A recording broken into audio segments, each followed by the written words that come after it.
Quando uma pessoa cometia algum tipo de pecado e, arrependido, desejava ser perdoado, levava ao santuário um cordeiro, branco, sem mancha e sem defeito algum, e o apresentava ao sacerdote. O sacerdote então iniciava uma cerimônia para que os pecados daquele homem fossem perdoados. O pecador colocava as suas mãos sobre a cabeça do cordeiro e confessava os seus pecados.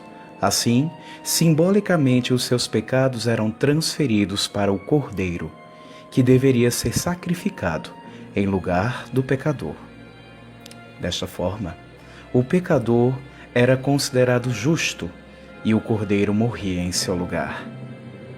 Então, o próprio pecador sacrificava o cordeiro, cujo sangue era colocado no altar dos sacrifícios pelo sacerdote, que assava a sua carne.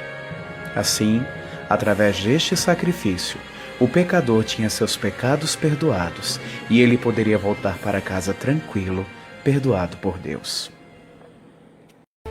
Era no dia 10 do 7º mês que ocorria a purificação do tabernáculo.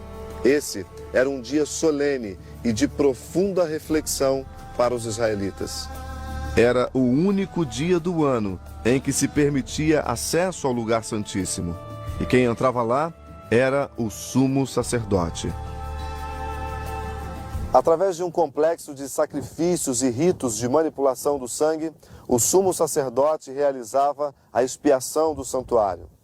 Entre as cerimônias realizadas pelo sumo sacerdote, o ritual dos 2 bodes merece atenção.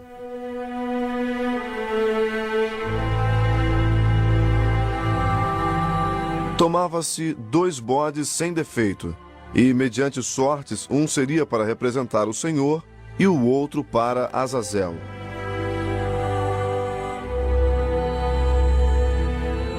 As expressões para Azazel e para o Senhor sugerem contraste ou oposição entre os 2 bodes.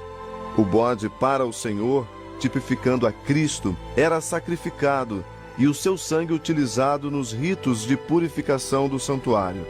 Concluídos os ritos de manipulação de sangue que removiam os pecados e impurezas do santuário, o sumo sacerdote impunha as mãos sobre o bode vivo, aquele cuja sorte recaíra para Azazel, confessava sobre o mesmo os pecados do povo e o despachava vivo para abandoná-lo no deserto.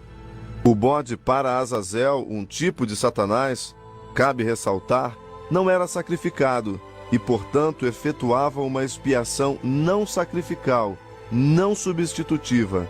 Era um veículo para a remoção dos pecados acumulado ao longo do ano no santuário e que representava a parte desempenhada por Satanás nos pecados de cada pessoa, parcela que agora volta para ele. No dia da expiação, Deus demonstrava a sua aversão e ódio ao pecado, depondo sobre o originador de todo o mal as responsabilidades que lhe eram devidas. Assim, Deus ensinava a todo o povo a sua aversão à transgressão e vindicava o seu caráter como Rei santo e misericordioso.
real. João viu o santuário celestial em vários momentos no Apocalipse e, inclusive, viu vários dos seus objetos, como o altar de sacrifícios, o candelabro e o lugar santo. De fato, em vários lugares, a Bíblia informa a existência desse santuário celestial, que é o lugar onde Deus mora. A lição mostrou que também havia um santuário na terra. Este santuário foi construído por Moisés de acordo com o modelo que Deus mostrou a ele. O modelo era o santuário que está no céu. Vimos que o santuário da terra era dividido em 3 partes: o pátio, o lugar santo e o lugar santíssimo. Também vimos que haviam objetos no santuário que eram utilizados em suas cerimônias religiosas.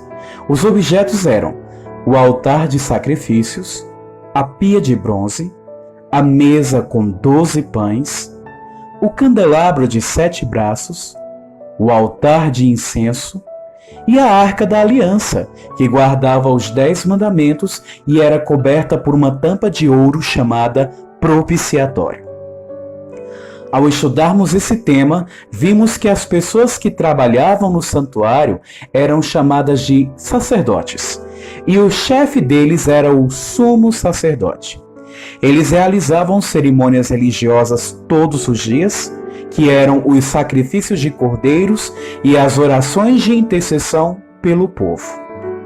Mas também havia uma cerimônia religiosa que só acontecia uma única vez ao ano, e era realizada apenas pelo sumo sacerdote. Esta era a cerimônia do dia da expiação. Finalmente, vimos que tudo o que acontecia no santuário era uma figura, uma espécie de representação de Jesus que ainda viria. Ele é o Cordeiro de Deus que tira o pecado do mundo. Então, a partir da morte de Jesus, o antigo santuário terrestre perdeu seu valor e não precisamos mais sacrificar cordeiros porque Jesus já morreu por nós. Portanto, o santuário da terra não existe mais. Porém, o santuário do céu existe ainda e a cena do juízo ocorre lá, no santuário celestial. Na próxima lição, iremos entender melhor esse assunto e descobriremos a data do juízo e o início do tempo do fim.